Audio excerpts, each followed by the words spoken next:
Good evening and welcome to the channel's studios here in London with your international news around the world in 5.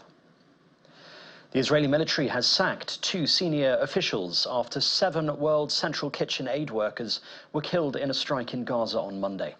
The IDF's inquiry into the incident says some workers survived initial airstrikes but were killed when a 3rd car was hit.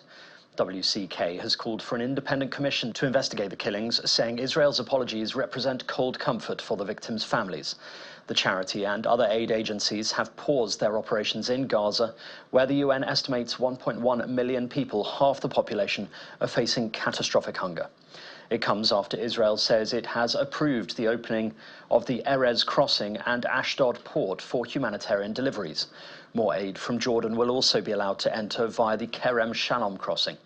In their first call since the strike, Joe Biden has told Benjamin Netanyahu that US support for Israel will be dependent on steps being taken to address civilian harm in Gaza.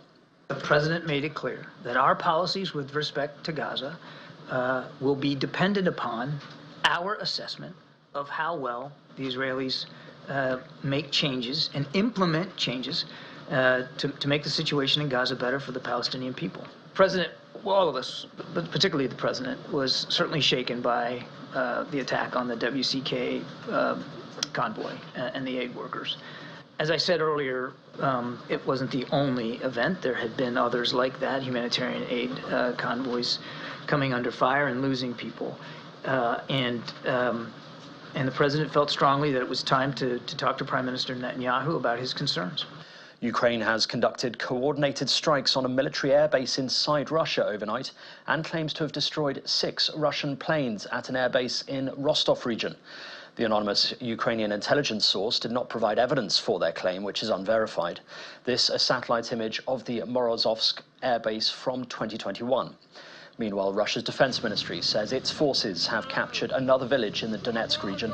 This follows a series of statements from Moscow claiming to have seized settlements in a broad advance following the fall of the city of Vavivka into Russian hands in February. Argentina is facing an insect repellent shortage as the country prepares for its worst ever dengue season. Dengue is a mosquito-borne virus that can be deadly or cause serious illness. A vaccine for dengue has been developed, but its rollout is still in the early stages and most people still rely on preventative measures to avoid the virus. Residents report that it is almost impossible to buy repellent. Many supermarkets and pharmacies have displayed no repellent signs and resale prices are astronomical. The government has attributed the problem to a bottleneck that it says will be corrected in the coming days. 1 person has been killed and 3 others injured after part of a crane fell from a building in the US city of Fort Lauderdale.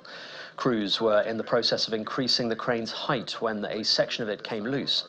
Pictures from the scene shows how the huge metal structure fell onto a car that was driving across a bridge, crushing the front of it.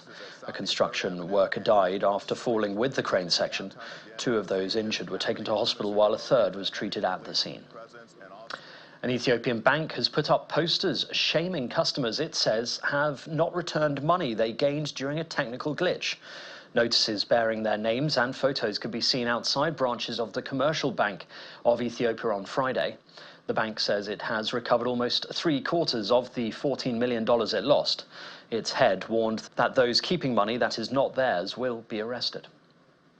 Samsung Electronics says it expects its profits for the first 3 months of 2024 to jump by more than tenfold compared to a year earlier. It comes as prices of chips have recovered from a post-pandemic slump and demand for artificial intelligence-related products booms. South Korea-based Samsung is the world's largest maker of memory chips, smartphones and televisions. The company is scheduled to release a detailed financial report on the 30th of April. And the French diver Alexis Yandard has slipped during the inauguration of an Olympic aquatics centre north of Paris. His awkward moment on the board caught on camera.